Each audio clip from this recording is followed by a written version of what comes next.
सुदामा जी जब गुरु कुल से लौट कर आए तो उनके अंदर धैर्य देखो, उनकी धैर्य की परीक्षा भला कौन ले सकता है। जिसके हृदय में श्री कृष्ण हो वो कभी विचलित नहीं होते। उनके स्वरूप कैसे हैं तो कहा गया है, कृष्ण स्यासिद सखा कश्चित ब्राह्मणो ब्रह्म वित्तमा। जो भगवान के हो जाते हैं ना, उनके ऊपर चार प्रभाव जिसके अंदर है, मान लेना इनके ऊपर भगवान की पूर्ण कृपा है। जीवन में एक भाव बने रहे, विरक्त भाव। दूसरा, महाराज जब भगवान के पूर्ण रूप से उपासना में लीन होने के कारण अपनी संपूर्ण इंद्रियों को परमात्मा में लगाकर उनके उपासना करते थे, जिस कारण सुदामा जी के पास रहने के लिए कहा गया है। वर्णन है कई जगह शास्त्र पुराण में कि एक छोटी सी कुटिया थी, जब बारिश होती थी तो संपूर्ण बारिश के पानी सुदामा जी की कुटिया में एक ही वस्त्र को जैसे तैसे पहनकर समय गुजारते थे। अन्न की भी व्यवस्था नहीं थी। जब किसान फसल काट कर लाते थे और वहाँ जो अन्न गिरता था वही अन्न को लाते थे, फिर भी सुदामा जी दुखी नहीं रहते थे, प्रशांत आत्मा। कोई निरंतर मुस्कुराए तो उससे पहले उनके ऊपर चार प्रभाव है कि नहीं। मुस्कुराहट उसी के अंदर हो सकता है जिसने अपने आप को आसन जीत लिया है, जिसने संग को जीत लिया है और जिसने इंद्रियों को वश में करके अपने संपूर्ण श्वास में एकमात्र श्री कृष्ण नाम का उच्चारण करते हैं, नाम लेते हैं। और ऐसे जो भक्त है वही जितेंद्रिय हो सकते हैं। सुदामा परम जितेंद्रिय थे। कभी कभी तो सुदामा के घर पर 15-15 दिन तक उपवास में ही रहना पड़ता था, फिर भी सुदामा घबराते नहीं थे। सुदामा श्री कृष्ण स्मरण करते थे। देखिए, सुदामा जी को 2 बार भगवान की प्रेरणा मिली। पहला प्रेरणा गुरु माता ने चना दिया तो सुदामा ने उस चना को लिया। तो महाराज भगवान अगर केवल सुदामा को द्वारका में आने के लिए ये श्राप दिया था। दूसरा भाव, जब आज सुदामा श्री कृष्ण नाम जाप करते करते, देखिए भगवान पर विश्वास होना चाहिए, फिर कहीं जाने की जरूरत नहीं। जो भगवान द्वारका में है उन द्वारकाधीश को नित्य अपने घर में छोटी कुटिया में ही नित्य दर्शन कर लेते थे, जिससे निरंतर प्रशांत आत्मा भाव में मुस्कुराते रहते थे, कभी दुखी नहीं रहते थे। भागवत में कहीं भी यह नहीं लिखा है कि सुदामा दरिद्र थे। दरिद्र व्यक्ति कभी मुस्कुरा नहीं सकते हैं। सुदामा जब 15-15 दिन तक एक आसन पर बैठकर श्री कृष्ण नाम संकीर्तन करते थे, तब महाराज स्वयं भगवान संत के रूप में आकर प्रेरणा देने के लिए आ गए। सुदामा के दिन चर्चा में बड़ा विलक्षण भाव था। जो 7 दिन तक सुदामा कथा बोलते थे और 7 दिन उनकी पत्नी सुशीला।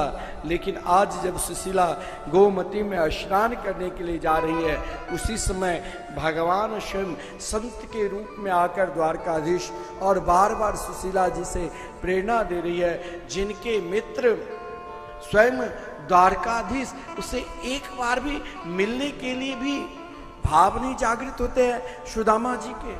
आज सुशीला जी सत्संग के माध्यम से सर्वप्रथम श्री कृष्ण चर्चा की, और श्री कृष्ण चर्चा में भी श्री कृष्ण और सुदामा मिलन की चर्चा की, सुदामा कृष्ण मिलन की। और जब सुदामा कृष्ण मिलन की चर्चा की तो उसी समय सुदामा जी के नेत्र सजल हो गए। कहा देवी, कहने का तात्पर्य क्या है, लेकिन सुशीला जी का तात्पर्य क्या था? सुशीला जी ने कही, मैंने सुना आपके मित्र द्वारकाधीश है, श्री कृष्ण है, एक बार तो उससे मिल कर तो आओ, वो तो सबके कल्याण करने वाले हैं, एक बार आप उनसे जरूर मिलने के लिए जाओ। सुशीला जी की उद्देश्य यहां नहीं थी कि अगर द्वारकाधीश के पास जाए तो द्वारकाधीश सुदामा की दयनीय स्थिति को देखकर सब कुछ प्रदान कर देंगे, ऐसा भी नहीं। केवल एक बार का आप उन जिनके नित्य नाम उच्चारण करते हैं उनके एक बार आरूप के भी दर्शन करके आओ। जीवन का यह एक बहुत श्रेष्ठ लाभ है। मैंने आपको कहा गृहस्थ आश्रम में पति पत्नी को कैसे रहना चाहिए, यह भाव भगवान द्वारकाधीश ने कहा, लेकिन गृहस्थ आश्रम में यह भी भाव होना चाहिए। जो सुदामा जी को जब सुशीला जी ने प्रेरणा दी तो यही कहा, अयम ही परमो लाभो उत्तमस्य लोक दर्शनम। जीवन का श्रेष्ठ लाभ क्या है? घर परिवार व्यापार में रहते हुए कभी कभी भगवान के धाम वृंदावन अयोध्या भगवान के निकट आओ, उनके रूप के दर्शन करो, यह ही जीवन का श्रेष्ठ लाभ है। और सुदामा जी ने कहा, ठीक है देवी, तुमने कही तो मैं जाऊंगा, लेकिन कुछ भी है मेरे इष्ट है, लेकिन मैंने सदा उनको सखा भाव से मित्र भाव से उपासना की है। और शास्त्र में कहा गया है 3 जगह खाली हाथ नहीं जाना चाहिए, सदगुरु के द्वार पर, और कब एक मित्र जो आप रोज मिलते हैं वो तो आपके सखा की तरह है, एक मित्र जो आप कभी कभी मिलने के लिए जाते हैं वहां भी खाली हाथ नहीं। और बेटी ससुराल में है तो बेटी के पास भी खाली हाथ नहीं जाना चाहिए। देखिए, सुशीला जी ने सुदामा जी से कहा, ठीक है आप पूजा करो, मैं व्यवस्था करूंगा। आज प्रथम दिन मांगने के लिए गई तो द्वारकाधीश के लिए 4 घर में जाकर 4 प्रकार के चावल मिला, कहीं मोटा तो कहीं पतला, कहीं बर्तन की चिरवा, लेकिन महाराज उन चावल को 4 मुट्ठी चावल, आप यह मत सोचना कि इसे द्वारकाधीश स्वीकार करेंगे, नहीं, वो चावल आज सुशीला जी के लिए सर्वस्व है। जब वो चावल लिया तो अब कौन सी गांठ में बांधे, अगर गांठ है तो परमात्मा नहीं है, तो ऐसे गांठ में दे जो अपने आप खिले गांठ है। तो सुदामा जी की पत्नी सुशीला जी ने स्वयं अपनी ही वस्त्र को 2-4 लड़ी कर उसमें उस चावल को रख दिया, लेकिन वो चावल जब देख रही थी तो नेत्र से अश्रुपात होने लगे। अश्रुपात इसीलिए हुई क्योंकि महाराज श्री कृष्ण जो माखन खाने वाले ये कठोरता रूपी चावल कैसे स्वीकार करेंगे, जिस कारण प्रसन्नता में यदि आंख में से अश्रुपात होती है तो ठंड रूप में, और दुख के कारण जो आंख से अश्रुपात होती है वो गरम गरम अश्रुपात होने के कारण वो चावल भात की तरह खिल गए। मैंने कल आपसे कहा था, परमात्मा को खिले हुए भात, यानी भात और भक्त प्रिय क्यों है? क्योंकि भक्त के अंदर किसी भी प्रकार की गांठ नहीं होती है। आज सुशीला जी ने वो खिले हुए चावल को बांधकर सुदामा जी को दे दिया, और सुदामा जी जब पूजा से उठे, साष्टांग द्वारकाधीश के रूप को प्रणाम किया, और आज उन रूप माधुरी को प्रत्यक्ष प्राप्त करने के लिए सुदामा जी निकल पड़े। चावल की पोटली लिया। बहुत दुबले पतले थे, फटे हुए धोती पहने हुए हैं। उनके शरीर की हड्डी एक एक छोटे से बच्चे भी गिनती कर ले। मस्तक पर चंदन लगाने के कारण दिव्य तेज था। उस चावल को बहुत संभाल कर सुदामा ले जा रहे हैं। आज सुदामा के एक ही भाव है, एक ही प्रेम है। देखिए, आप कहोगे कि सुदामा उन स्थिति में कैसे चलते थे, उन स्थिति में कैसे वहां पर पहुंच पाए।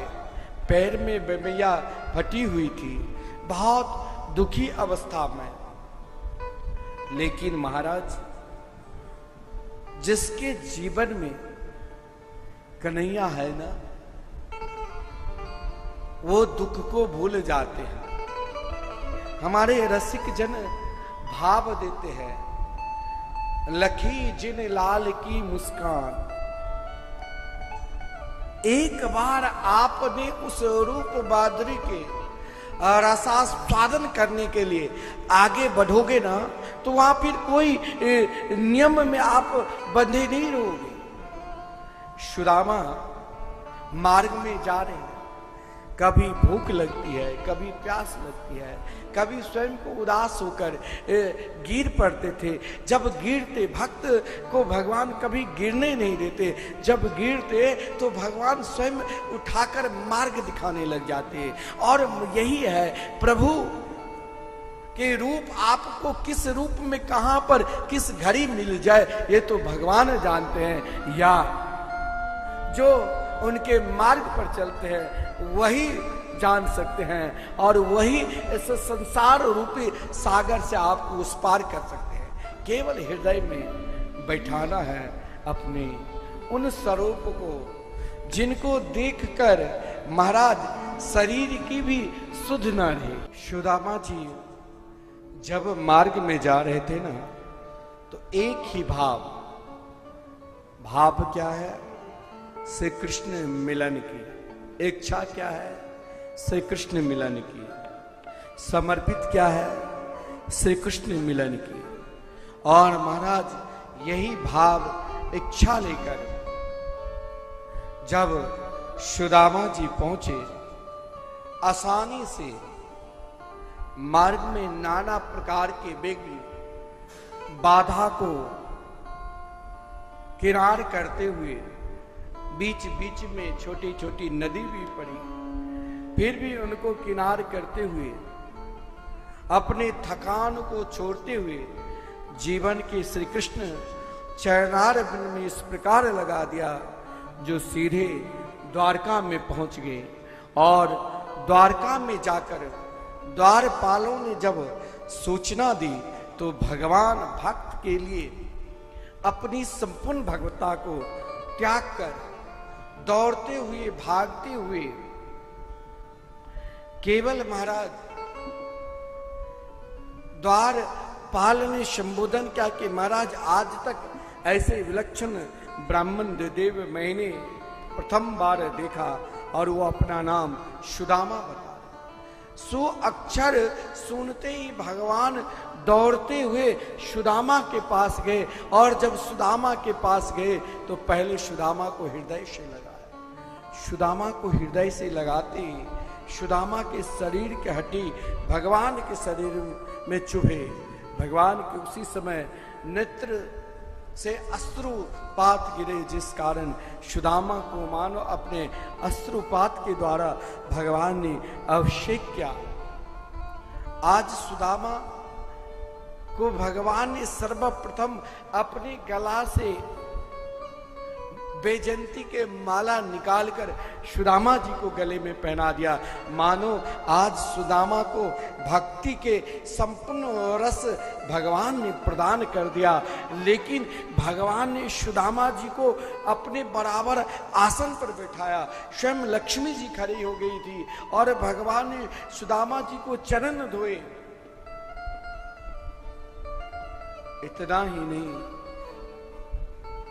भगवान ने तो सुदामा जी को वो स्थान दिए जो आज तक किसी को कोई प्रदान ही नहीं कर सकता। भक्ति के संपूर्ण भावमयी रस दिया। लेकिन भगवान एक क्षण के लिए मौन हो गए कि सुदामा जिस भक्ति में निरंतर डूबे रहते थे, मैंने तो इनको प्रदान कर दिया, परंतु सुशीला जो मेरे लिए अपना सर्वस्व प्रदान किए, उसे मैं क्या दूं। भगवान सोच रहे हैं। सोचते सोचते तो सुदामा को अपने बराबर स्थान दे दिया। भगवान जब पूजा की तो उस द्वारकाधीश के श्री कृष्ण के 16,108 रानी पटरानी भी पूजा की और सुदामा जी ने सभी को आशीर्वाद दिया, सौभाग्यवती। लेकिन भगवान ने सुदामा को जब अपने बराबर बैठाया, अपने बराबर आदर दिए, उस आदरता में भी भगवान ने सुदामा जी को पूर्व के ही प्रश्न कर दिए। अपि ब्रह्मन् गुरुकुला भवता लब्ध दक्षिणा समावृते न धर्मज्ञ भार्योढ़ा सदृशेन वा। सुदामा जी के साथ भगवान वो चर्चा की कि आपके अंदर त्याग तो पूर्व से ही है और वही त्याग के प्रतीक मैंने आपको देखा। और जब संपूर्ण जगत से त्याग हो जाए और एकमात्र परमात्मा से प्रेम जागृत हो जाए, तो उस प्रेम का फल केवल केवल एक ही है कि हम बिल्कुल एक हो जाते हैं। भक्त और भगवान दोनों एक हो जाते हैं। लेकिन सुदामा की एकता के साथ भगवान ने यह भी कहा, हे समावृतेन धर्मज्ञ, हे धर्म के ज्ञाता, आपने अभी तक जो भी पूजन की ये सब के सब मेरी रानी पटरानी हैं, लेकिन आपने विवाह क्या की नहीं। भारियो ढा सहदृशी न वा। ये बात जब भगवान ने कही तब सुदामा का ध्यान सुशीला जी के द्वारा जो प्रदत्त चावल था उधर गए। एक तरफ देखिए, भगवान के निकट जब जाओ ना तो कोई लज्जा शर्म नहीं, एक ही भाव रखो कि हमें भगवान से मिलना है। यहां सुदामा ने उस भाव को एक क्षण के लिए, एक पल के लिए छुपाया कि कैसे यहां बड़े बड़े घर के रानी पटरानी हैं, मंत्रीगण हैं, कैसे मैं अपना परिचय बताऊं। सुशीला ने तो महाराज 4 घर से मांगे। यही देखिए सुशीला जी के बड़प्पन, उन 4 मुट्ठी चावल में से एक मुट्ठी चावल को रखा नहीं था। मानो जब अपना सर्वस्व धर्म अर्थ काम मोक्ष भी भगवान के चरणारविंद में समर्पित करोगे, उसके बाद तो भगवान बिल्कुल अपने आप को आपको दे देंगे। सुशीला जी जिस चावल को दिया था, सुदामा जी उसे छुपा कर रखते थे, लेकिन भगवान ने हाथ से छीन लिया और बड़े आनंद के साथ उस चावल में संकोच भी नहीं किया। भगवान ने एक मुट्ठी चावल जो ही खाया, मानो पृथ्वी के संपूर्ण सुख सुविधा महाराज सुदामा जी को समर्पित कर दिया। दूसरे मुट्ठी चावल में तो कहा गया है इंद्रलोक के समान, द्वारका से भी श्रेष्ठ नगरी के तरह सुदामा पूरी बना ली। तीसरे मुट्ठी में तो महाराज भगवान स्वयं सोचा अब मुझे द्वारका में नहीं, निरंतर सुदामा जी के घर में ही रहना है, जिस कारण रुक्मिणी जी ने हाथ पकड़ ली। क्यों पकड़ी? इसीलिए प्रभु लगता है ये बहुत विशिष्ट प्रसाद है। आप यदि प्रसाद लेते हो ना, आप कोई सत्कर्म करते हो, शुभ कार्य करते हो, तो उसमें सभी को अधिकारी बनो। भगवान के शरण में जाने के लिए सब अधिकारी है, ये नहीं जो हम अकेला अधिकारी बने। आज हमारे श्री दीपक जैन जी देखिए, आज अपने संपूर्ण पितरों को भी उन अधिकार में कि निरंतर हमारा जो कर्तव्य है, हमें जिसने पाला, हमें जिसने जन्म दिया, उनका हम निरंतर आदर करेंगे। यह आदर भी एक दर्शन का भाव है। इसे आप छोटा मोटा मत समझना। सबके निमित्त यहां भागवत के पाठ हुए। विशिष्ट फल सबको दो, सबको बुलाओ, सबको आदर करो, सबको सम्मान करो। सुदामा जी के द्वारा प्रदत्त जो चावल था, रुक्मिणी जी ने कहा, हे प्रभु, इस पर आपके अधिकार नहीं, इस पर सबके अधिकार है। और भगवान को जो सुशीला जी ने चावल समर्पित किया था, आज उनके लिए तो सर्वस्व है। जब भगवान को अपने आप को सर्वस्व प्रदान कर देंगे, तो भगवान भी अपने परम प्रिय भक्त को सर्वस्व दे देते हैं। सुदामा जी एक आधार पर जिस दिन आए उसी दिन चले गए। एक आधार पर 7 दिन के बाद जब गए तो महाराज उस नगरी को पहचाने नहीं। जब सुशीला जी आकर सम्मान के साथ अंदर ले गया महल में, तो सुदामा जी ने सोचा कहीं इस महल को प्राप्त कर कहीं मैं भगवान को नहीं भूल जाऊं। तो भगवान ने जब दर्शन दिया तो भगवान से निरंतर भगवान से ये प्रार्थना करो, हे प्रभु, मेरे लगन आप में बने रहे। नहीं हम पुकारते हैं, लगन तुमसे लगा बैठे, जो होगा वो देख। सुदामा जी अपने जीवन का लगन परमात्मा से निरंतर लगाकर रहे, अंत तक परमात्मा में लीन रहे, तो भगवान को प्राप्त किया। जो जिस स्थिति में भगवान से जुड़े, भगवान उनको छोड़े नहीं, बल्कि भगवान ने अपनाया।